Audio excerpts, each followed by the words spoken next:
Аз съм доктор Илчева, андролог съм и имам научна разработка в областта на мъжкия стерилитет и по-специално в изследването на спермалния хроматин. Проблемите, касащи репродукцията при мъжете, като цяло се възприемат като една трета или около 30-35% от всички проблеми, свързани с репродукцията при човека. Различни са статистиките, какъв е общия брой на хората с репродуктивни проблеми. Като цяло се оформя версията, че около 35% е стерилитет единствено и само причини, касащи мъжа. Същия процент са причините, които касаят жената и съответно около 30% е така наречения неизяснен стерилитет. Това са проблеми, свързани с все още най-вероятно неясни на науката причини, водещи до липса на бременност или невъзможност тази бременност да бъде износена. По отношение на това, кога една двойка трябва да потърси проблеми, да потърси лечение за своите проблеми, се възприема границата от 1 година опити, непротектирани полови контакти, което означава пред двойки, които не са приемали контрацепция или не са имали някакви други големи медицински причини, при които не е била възможна бременност.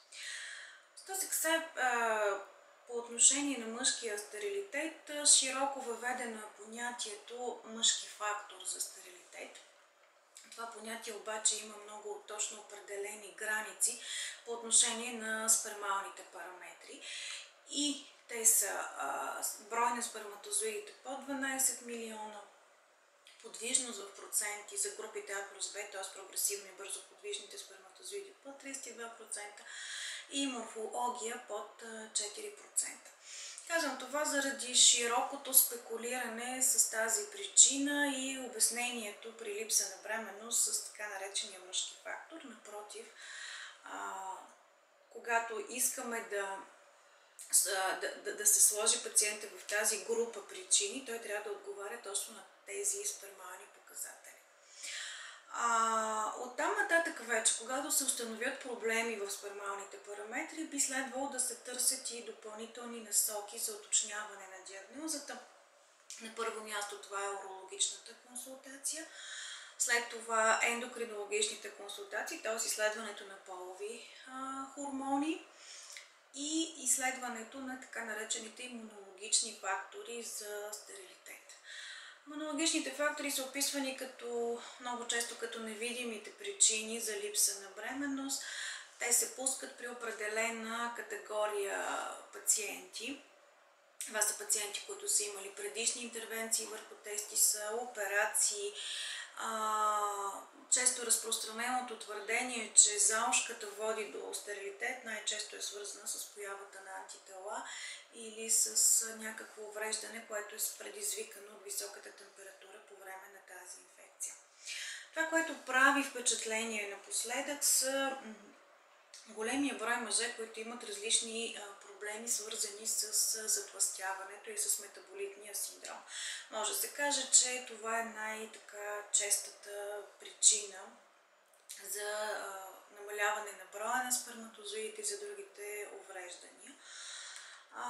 Пациентите са две групи, тези, които имат затлъстяване, т.е. увеличаване на телесната маса, съобразно нормите за възрастта и за расата, и тези, които имат метаболитен синдром, който е свързан и с появата на сърдечно-съдови заболявания, на захарен диабет, хипертония или нарушения в липидния профил.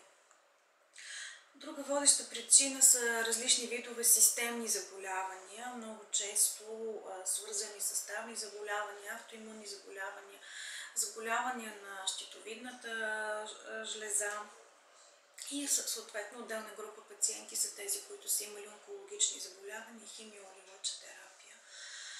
Тези пациенти биват съветвани поне 2 години след проведената химиотерапия да си направят контролна спермограма и тогава би следвало да има възстановяване на броя на сперматозоидите, поне този период, който се ползва като норма за възстановяване след такава тежка терапия. Напоследък намаляват честотата на половопреносимите инфекции. Класическите инфекции като хламидиаза или сифилис или гонорея се срещат изключително рядко, по наши данни под 5%. Честотата на ореплазма ореолитикум, която е най-честия причинител на инфекции при мъжете, за нашата популация по наши проучвания около 20-22%.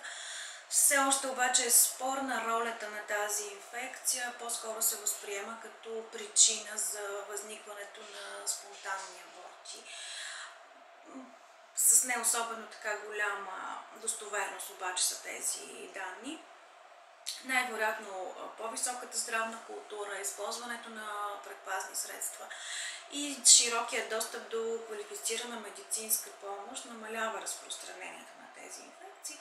Тук трябва да знаем, че в световен мащаб хламидиалната инфекция причинява едва около 4 до 5% от стерилитета и е далеч от истериите, които се разпространяваха в миналото. По отношение на варикоцелето, друга така широко известна причина, около 15% от стерилитета се дължи на увеличена вена. В тести са най-често в левия, както е широко известното наименование на този проблем.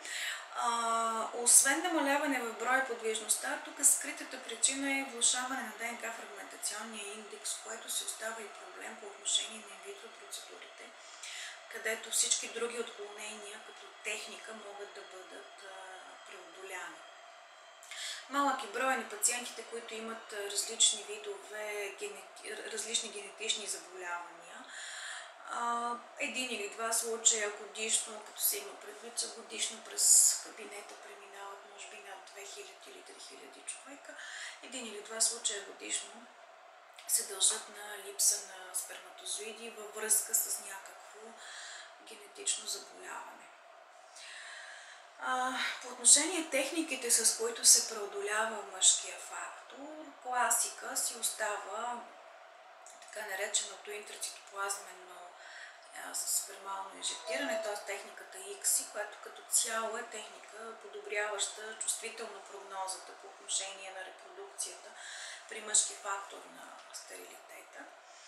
В последните години към тази техника се добавят и техниките за морфологична селекция, както и техниките за магнитна селекция на сперматозоидите по отношение на ранната апоптоза. Това са техники, които избират сперматозоидите с възможно най-качествен генетичен материал и съответно подобряват значително шансовете за постигане на бременност и някои от тези техники подобряват и шансовете за износване на